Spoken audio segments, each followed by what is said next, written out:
grateful rising.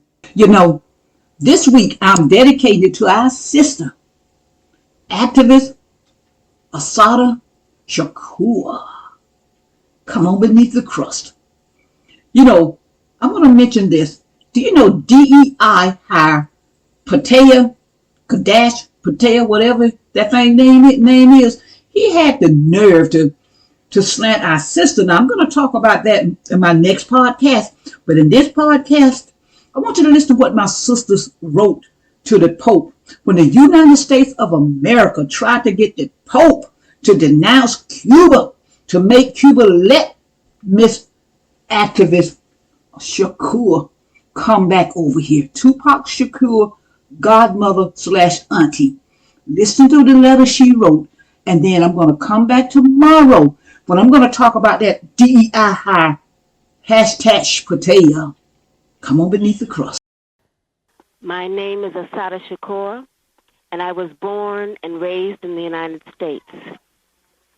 I am a descendant of Africans who were kidnapped and brought to the Americas as slaves. I spent my early childhood in the racist segregated South. I later moved to the northern part of the country where I realized that black people were equally victimized by racism and oppression. I grew up and became a political activist, participating in student struggles, the anti-war movement, and most of all, in the movement for the liberation of African Americans in the United States. I later joined the Black Panther Party, an organization that was targeted by the COINTELPRO program, a program that was set up by the Federal Bureau of Investigation to eliminate all political opposition to the U.S. government's policies, to destroy the black liberation movement in the United States, to discredit activists, and to eliminate potential leaders. Under the COINTELPRO program, many political activists were harassed, imprisoned, murdered, or otherwise neutralized. As a result of being targeted by COINTELPRO, I, like many other young people, was faced with the threat of prison, underground, exile, or death.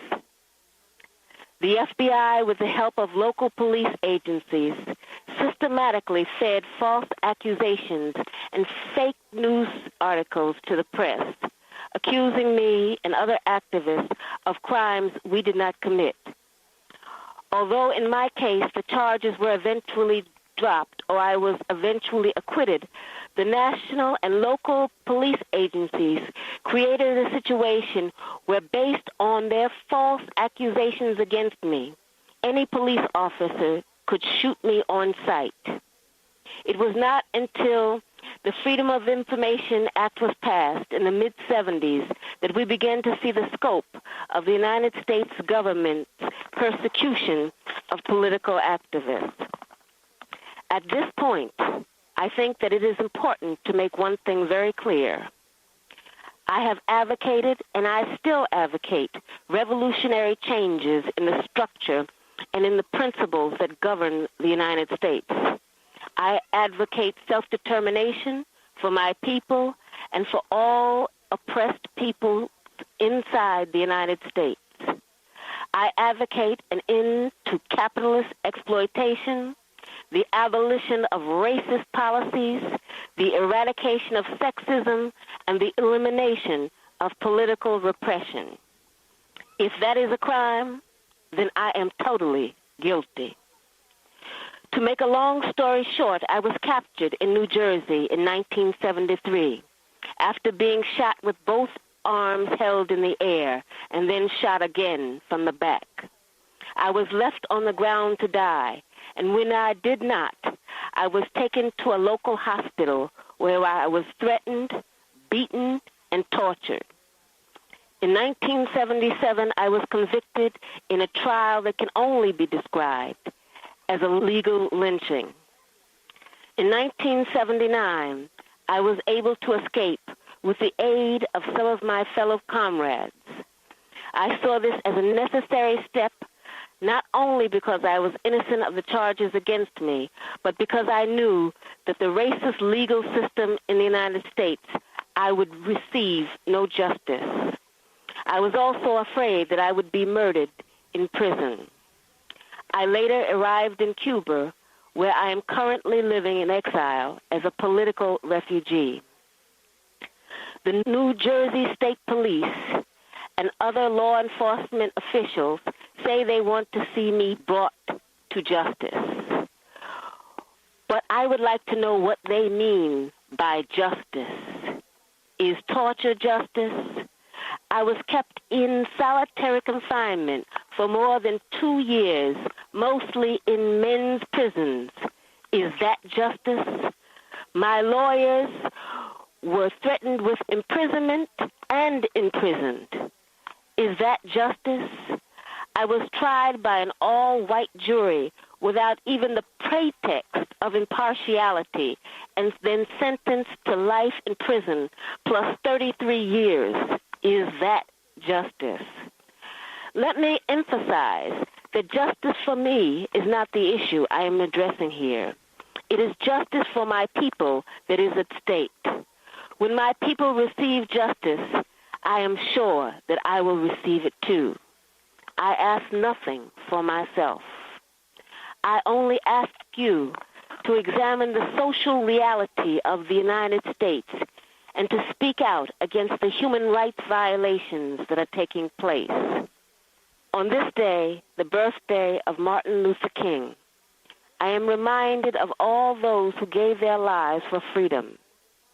Most of the people who live on this planet are still not free.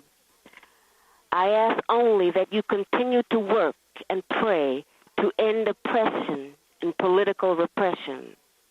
It is my heartfelt belief that all the people on this earth deserve justice, social justice, political justice, and economic justice. I believe it is the only way we will ever achieve peace and prosperity on this earth. I hope that you enjoy your visit to Cuba. This is not a country that is rich in material wealth, but it is a country that is rich in human wealth, spiritual wealth, and moral wealth. Respectfully yours, Assata Shakur, Havana, Cuba. Subscribe, comment, like, and share. Support our youth in any way you can. Keep on churning till the butter comes. Albert C. Richardson, a black man, patent the butter churn U.S. patent number 446470, February 17th, 1891. I'm Lily Bayer. I'm just trying to create a dialogue. I leave you with this. If they close my book, you remember my story. A Nat Turner Runner production. Lock and load. Lily Bayer. Be encouraged.